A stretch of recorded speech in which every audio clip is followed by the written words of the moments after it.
the functional relationship of different organs. So first is the integumentary system.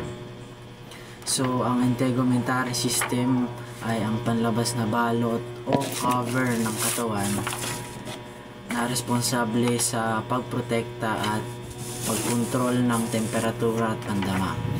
Integumentary system ay binubuo ng balat, buhok, kuko at mga glandula. So may mga bahagi ang integumentary system. Ito ay ang epidermis. Ito siya.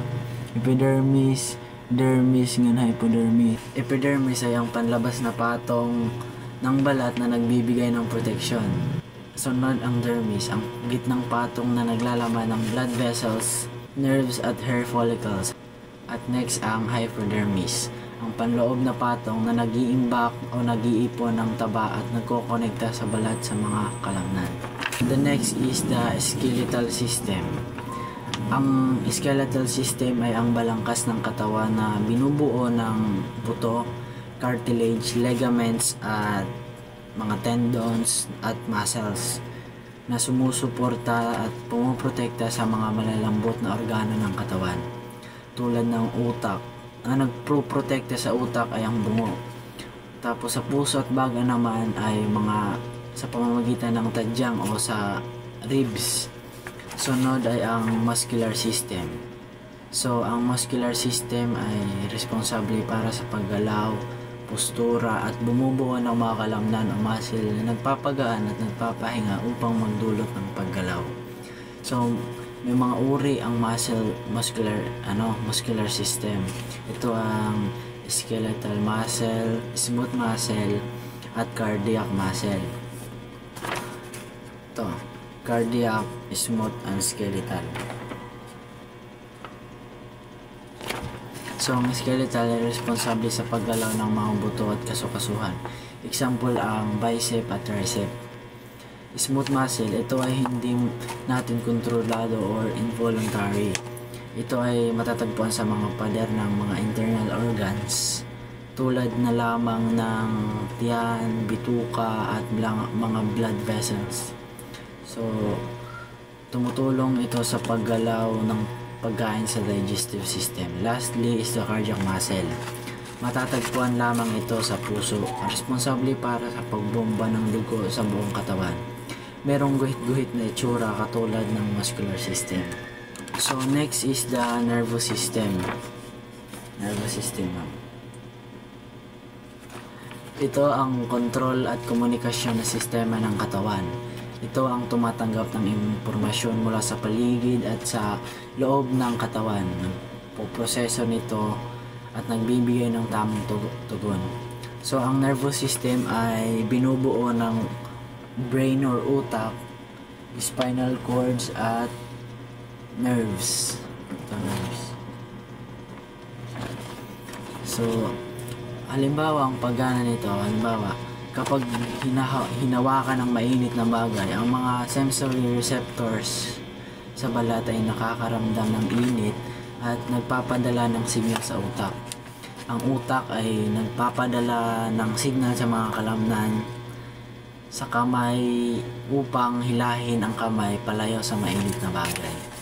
Next is the endocrine system.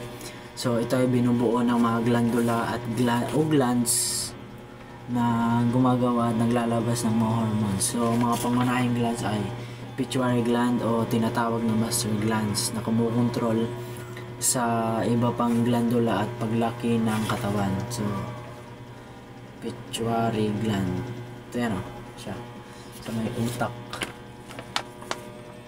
Ito yan siya yung utak. Next is the hypothalamus, nag-uugnay sa nervous system at endocrine system, kumukontrol sa gutom, uhaw at tulog. So hypothalamus, meron siya sa pituitary. Ayan siya. Next is thyroid glands, nagkukontrol ng metabolismo o ang bilis ng paggamit ng enerhiya. Thyroid glands, ito ay nasa kalamnan. Kalamnan siya. Basta tutulan yan.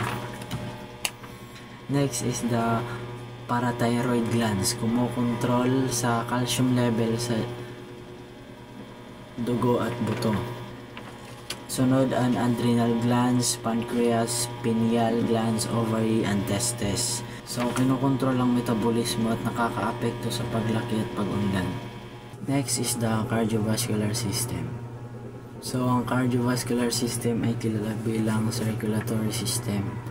Ito ay mahalagang sistema sa katawan na responsable para sa pagpapadala ng dugo, oxygen, nutrients, hormones at iba pa. So, may mga bahagi ang cardiovascular system, ang puso, blood vessels at dugo. Next is the lymphatic system. So, ang lymphatic system ay pinapanatiling balanse ang mga level ng likido sa katawan at ipinagtatanggol ang katawan laban sa infection. So, may mga organo ang lymphatic system, ang lymphatic systems or lymphatic vessels, lymph nodes, bone marrow, thymus, spleen, at tonsil at adenoids. So, in other words, ang lymphatic system ay gumaganap bilang drainage at defense system ng katawan. Ito ay responsable para sa fluid drainage, fat transport, at immune defense. Next is the digestive system. So, ang digestive system ay group of organs na responsable para sa pagpahiwa-hiwalay ng pagkain sa mas maliliit na parts na maaaring ma-absorb ng katawan. So, nagbibigay ng nutrients, enerhiya at nagre-remove ng waste. May organs ang digestive system. Ang bibig or mouth, esophagus, stomach, small intestines, large intestines, anus, liver, and gallbladder. Next is the respiratory system. So, ang respiratory system ay isang network ng mga organs na responsible sa paghinga. So, magana ito sa prosesong inspiration o paglanghap ng hangin at expiration ang pagbuga ng hangin. Next is the urinary system. So, ito ay isang sistema ng mga organs na responsable para sa pag-alis ng waste mula sa katawan sa pamamagitan ng pag-ihi. So, may mga bahagi ang urinary system. Kidney,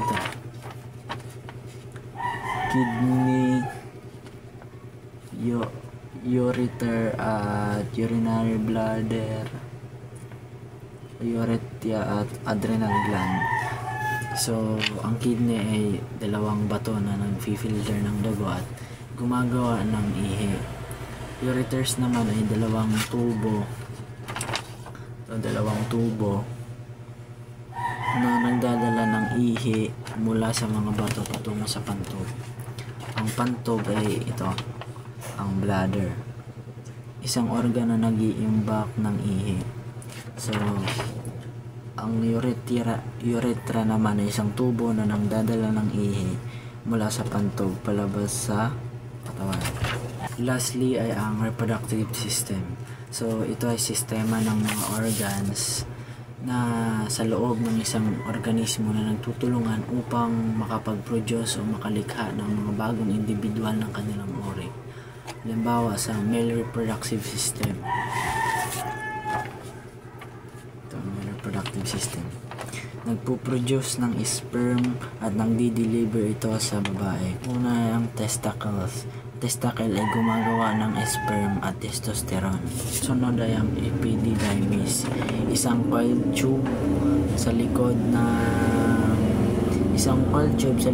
bawat testis. Dito nagmamature at nag-iimbak ng sperm. Next is the vas deferens.